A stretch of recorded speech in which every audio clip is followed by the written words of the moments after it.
AM of alpha and beta is capital A. AM क्या होगा? Arithmetic mean. Generally जब हम छोटी क्लासेस में होते हैं तो हम मीन को एवरेज वर्ड से समझते हैं। और एवरेज कैसे निकालते हैं? सारी वैल्यूज को ऐड कर दिया और हमने जितने नंबर ऑफ वैल्यूज हैं उससे डिवाइड कर दिया तो मीन आ जाता है, एवरेज आ जाता है। ठीक है, वो अर्थमेटिक मीन है। तो AM of alpha and beta is A. It means alpha plus beta divided by 2 is equal to, अब यहाँ मैं 2 का क्रॉस मल्टीप्लीकेशन कर दूँ तो 2A हो गया। And alpha beta is G square. Then find the quadratic equation whose roots are alpha and beta। तो एक क्वाड्रेटिक इक्वेशन बनाइए जिसके रूट्स, तो जब हमें ये अगर मालूम होता तो हम क्वेश्चन फटाफट कर लेते हैं ना। चलो अब कैसे कर लेंगे? क्वाड्रेटिक इक्वेशन कैसे बनेगी? एक्स स्क्वायर माइनस, अब ये रूट्स हैं अल्फा और बीटा तो ये सम ऑफ रूट्स हो गया, ये प्रोडक्ट ऑफ रूट्स हो गया। Sum of roots multiply x plus product of roots is equal to x square minus 2ax plus g square is equal to 0।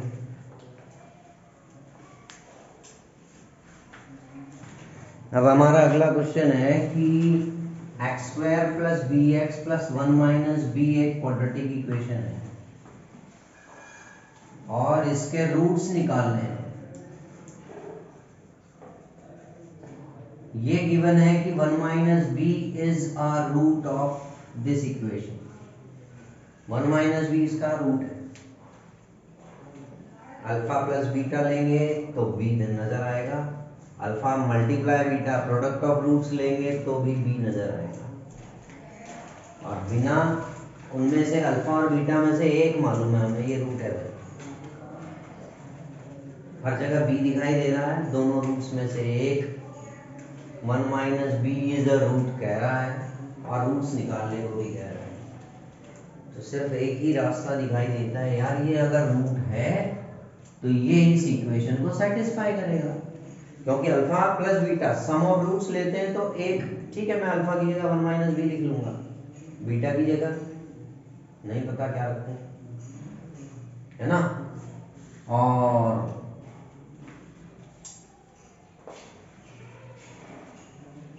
अगर बीटा अल्फा मल्टीप्लाई बीटा लेता हूं तब भी वही स्थिति है। पहले यही रख के देखते हैं क्या बी की वैल्यू ना आ जाए, शायद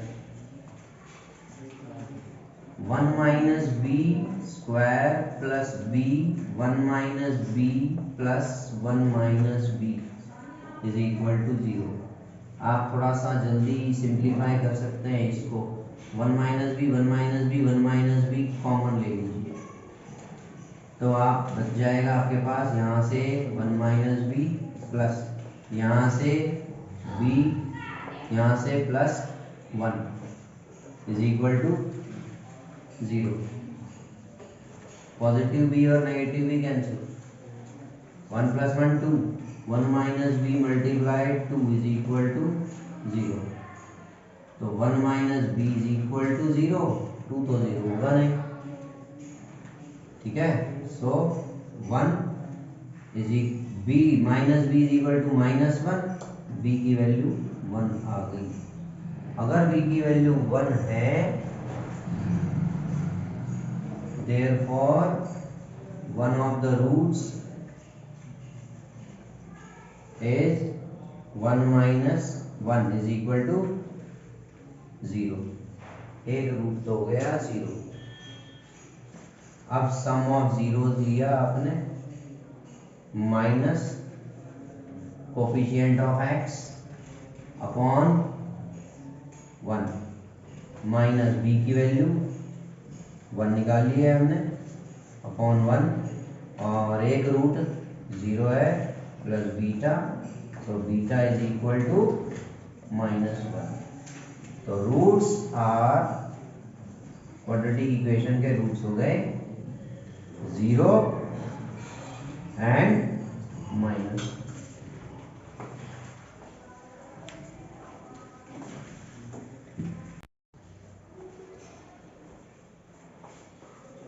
क्वेश्चन है कि क्वाड्रेटिक इक्वेशन है x² plus bx plus c is equal to 0।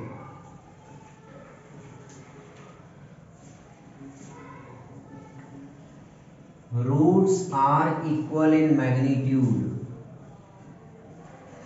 दोनों रूट इक्वल है मैग्नीट्यूड में।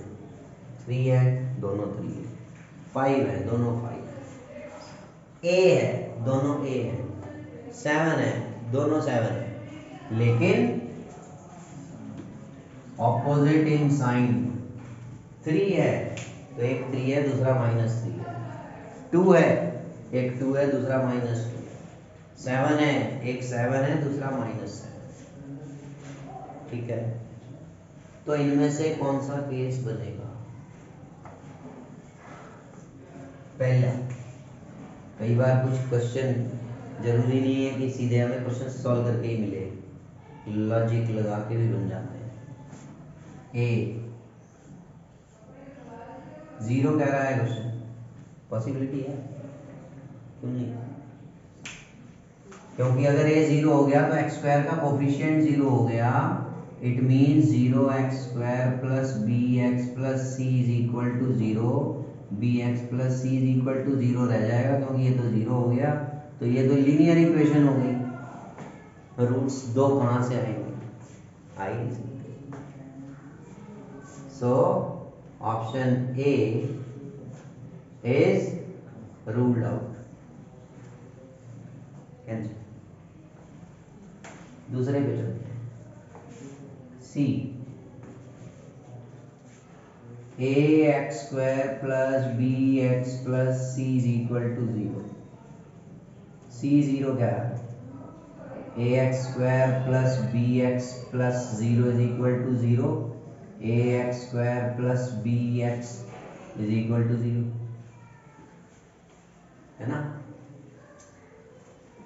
इस केस में ये तो क्वाड्रेटिक इक्वेशन है, लेकिन सिंपली फैक्टराइज किया जा सकता है। एक x कॉमन निकल गया, ax plus b is equal to 0, factorisation हो गया।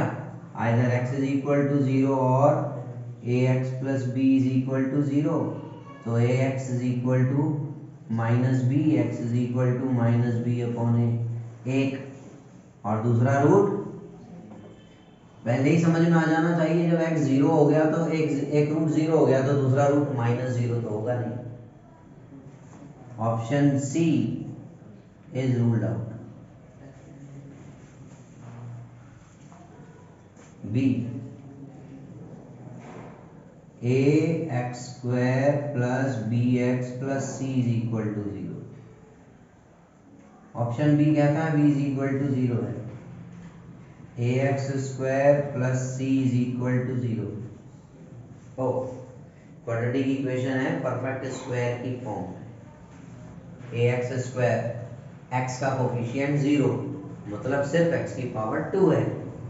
ax² is equal to -c, x² is equal to -c upon a, x² is equal to -c upon a है तो x is equal to plus minus square root -c upon a। अब आप सोचेंगे यार ये -c है, root के अंदर नेगेटिव वैल्यू तो हो नहीं सकती, कोई रियल नंबर ऐसा नहीं होता जिसका negative square root, negative value का स्क्वायर रूट निकल आए। यानी आप कहिए कि एक नंबर का स्क्वायर नेगेटिव रियल नंबर तो हो नहीं सकता, किसी भी रियल नंबर का स्क्वायर नेगेटिव नहीं हो सकता। हाँ डेफिनेटली नहीं हो सकता, ऐसा केस है तो नहीं होगा, लेकिन हम जब 10th लेवल तक जब ये पढ़ते हैं तब हम कहते हैं नहीं हो सकता, तो उस केस में नहीं हो सकता, लेकिन ये पॉसिबल होगा। लेकिन x दो रूट्स इक्वल इस कंडीशन को फॉलो लेकिन करेगा इसी केस में, देखिए example, x square minus 3 is equal to 0, x square is equal to 3, x is equal to plus minus square root 3, एक पॉजिटिव रूट 3 आया रूट और एक negative root 2x square minus 5 is equal to 0, 2x square is equal to 5, x square is equal to 5 by 2, x square x is equal to plus minus square root 5 by 2, एक positive 5 by 2 square root और एक negative root 5 by 2, दोनों root equal हैं magnitude में, sign अलग है। केवल किस केस में, जब x का कोफिशिएंट 0 है, उस केस में। ये भी पॉसिबिलिटी है जब हम complex number, non real number read कर लेते हैं, पढ़ लेते हैं तब, ठीक है। अब यहाँ आपने जब ये डिराइव करके निकाला तो इस चीज को आप ये सोचिए कि अगर c कोई नेगेटिव वैल्यू होगी तो ये अपने आप पॉजिटिव बन जाएगा ना। जैसे यहाँ c देखो, इन केसेस में क्या लिया हमने, नेगेटिव, ठीक है। पॉजिटिव होगा तो वो अपना 11th स्टैंडर्ड कॉम्प्लेक्स नंबर जहाँ हम स्टडी करते हैं उनमें आ जाता है, तब भी पॉसिबल है, वही बात है, एक नेगेटिव और एक पॉजिटिव, ठीक। तो ये कुछ कॉम्पिटिटिव एग्जाम्स के लिए टिप्स पे ध्यान रखा जाता है कि ये क्वाड्रेटिक इक्वेशन के रूट्स इक्वल मैग्नीट्यूड में और साइन में ऑपोजिट तभी होंगे जब x का कोफिशिएंट 0 होगा।